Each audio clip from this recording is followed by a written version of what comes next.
Hi, this is Felicia Miller, licensed professional counselor, licensed mental health therapist. I want to share a little tidbit about suicide as someone who had a friend who completed suicide, especially since this is the month of suicide awareness. So, 20 plus years ago, I had this friend. We were very close. She was a little bit younger than me. We met when I used to work in the club, and she's like, "Hey, I want to come in. I want to do this. Like, teach me everything. I knew you from high school. I knew all these things that you used to do. You know, you were popular. Everybody knew who you were." Um, and I was like, "Yeah, sure." So, brought her into the club, did what I had done for years, which was teach them how to do the hustle, how to do the game. And we did all kinds of stuff together. We went on vacation together. We hung out. Like, she was my friend when my husband and I were just dating, and we worked in all these different clubs. The big difference was she went next level with her addictions to drugs, like next level. And then she went next level from just working in the clubs to choosing to work as a sex worker. And it was this vicious cycle. I need the drugs. Okay, I'll sleep with someone so I can get more drugs. I will do this so I can do that. And there would be times she would invite me, but like, "Hey, here's this party. Like, you don't have to do what I do, and I'm bringing a bunch of girls, and like, you don't have to do this. Like, at the time, Toby was just my boyfriend. He could come and be our bouncer. He could do X, Y, Z." And I'm like, that just don't sit right with me. I don't believe that I'm going to get to go to this place and come out not having to do what you do. And as we parted, as I walked away, stopped working in the clubs, and was trying to figure out how to have a life without everything I had been doing, I was in cosmetology school to get my license as a cosmetologist, and she had a later term abortion, and she just never mentally bounced back from it. And we were told something completely different. We were told it was a sex crime because she was a sex worker, and it was a sex crime gone bad where she was murdered. So then you have all these strippers running around, and we're like going to handle business, and we're talking to the detectives, and we're like, "This is this person, this is another pimp, this is another, these are where she goes, these are da da da da da. Here's all the numbers." We're singing like canaries in her office, in this guy's office. I mean, you gotta imagine, teeny tiny room, little detective, and all these girls just, because she's one of us. And we got one of us that's been murdered. And then that's when we learned she wasn't murdered, it was suicide. And then fast forward, we were all at her funeral. And there was a divide. There was her family, and then there was us. And the two didn't intermingle. Her family didn't know anything about this life, this part of her life that we all knew. Didn't know about the stuff that we did, the races we went to. I mean, just the crazy that the stuff that we did. And I praise God that there was no social media because there's no proof of what we did other than like what we've talked about.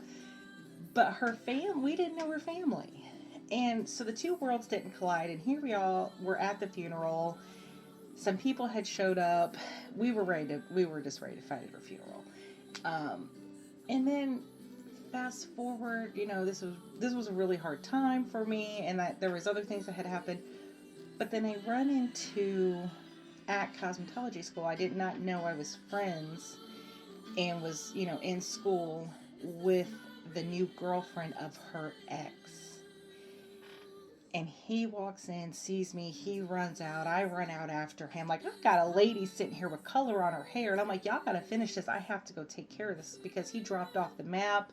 There was no Find My Friends. There was no trackers. Like, he just dropped off. So I go running out after him, and I'm being who I was then and getting his attention. So we're sitting there talking. Well, then he gives me pieces of the puzzle that I did not have, which was my friend had really lost it. She was slashing tires, she was bashing out windows. Like, she was just next level stuff because he knew what she did for a living, and he was unsure who the baby's father would be.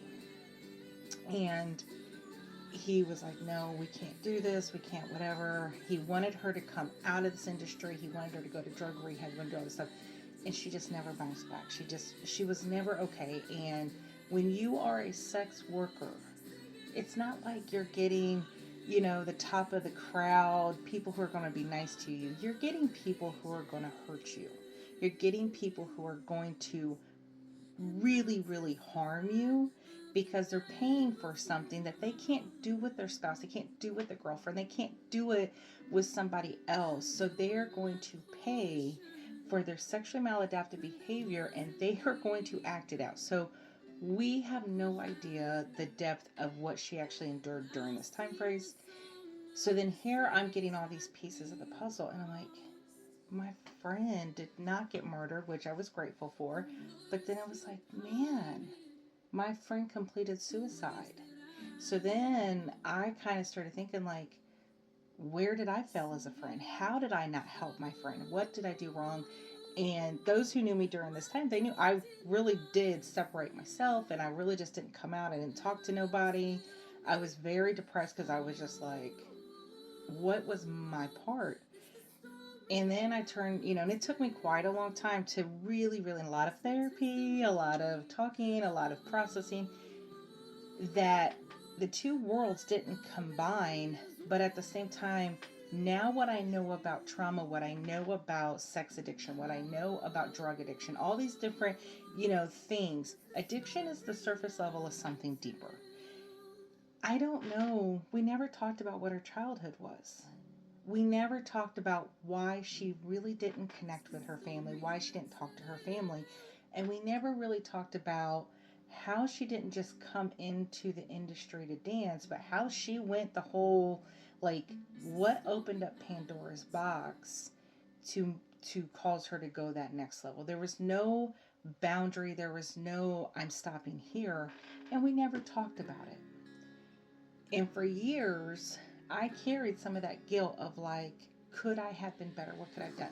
Which prompted me to be more like, I want to help people. I want to jump in. I want to help this person. I want to help that person. And it helped me to be able to be more honest and open with, certain things. But the people that nobody wanted to deal with in church, the people that, well, no, they're not dressed right, they're not this, they're not that. I became the person that the church sent, Felicia, we need you to go talk to that person. Felicia, can you go help that person? Which was fine. Totally fine. I will still do that all day long. I will go talk to the people who are kind of on the fringe and they don't really fit the mold because they have the world attached to them in ways that people don't really understand unless you've been there. And it took me a long time to really resolve that I was not the reason my friend completed suicide. And I don't think there's enough conversation for the survivors, the people, the family, the friends, the co-workers. When someone that you sit next to, you celebrate with, you praise, worship with, you go to work with, you go to basketball games with, you live your life with, and you're like, I was next to you, I talked to you.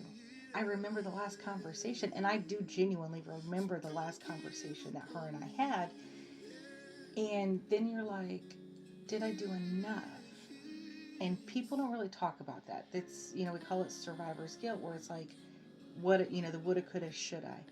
And at the end of the day, there's nothing I think that I know for a fact, there's nothing that I could have done to really stop her decision. So moving forward, occasionally I will think of MC. Those are the initials that I'm going to use, which is a combination of her stage name and her real name.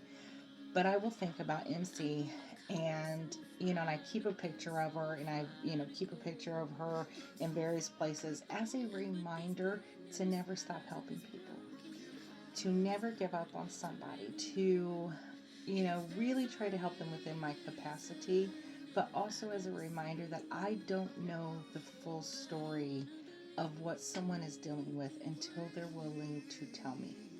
And I don't know how much the depth that someone's really struggling with ending their life until either they really come forward and they're honest with it, because that's the hardest thing to really come forward with, is say, hey, I'm really struggling with this. So that would be my encouragement, is really learn about suicide awareness. Learn about how can you help somebody, how can you be there for them, and a lot of times following up and checking on them and just saying, hey, are you okay? How was today? What's one goal? What's one thing? Those simple things help people beyond what we really understand, because there's something that's like, wait a minute, you followed up with me and you would be sad if I left. Okay, I need to do this. I got to keep going up. I know I feel this way, but I want to go this way. But in the as we get ready to wrap up this September, which is Suicide Awareness Month, have conversations. Have real conversations. Hold space for people, and if you still feel like a little bit of guilt left over, really process that. Let yourself feel that emotion. Let yourself feel all the things that you wouldn't let yourself feel before. And I still, 20 years forward, I still do that. I still have a moment. If I feel like crying about it, I sit down and cry about it. If I feel like writing about it, I sit down and I write a letter to her. I know she's never going to see it, but I write a letter. I will text some of my friends who knew her and be like, hey man, yada, yada, yada. And they always help me circle back to some of the funny stuff and the funny stories of, the stuff that we did that I would never do again. But, they were funny. They were funny at the time. And it helps me just to be like, okay, you know, I I can do better as a person. I can help people more. I can, listen more. I can do all these different things, and just don't ever give up helping people, and don't ever give up on your own healing and different things. So I hope that helps somebody. I hope this, kind of cracks open maybe something that's like, I'm not the only one who feels a little guilty, or, struggles with missing somebody, struggles with, bereavement, struggles with, just that loss.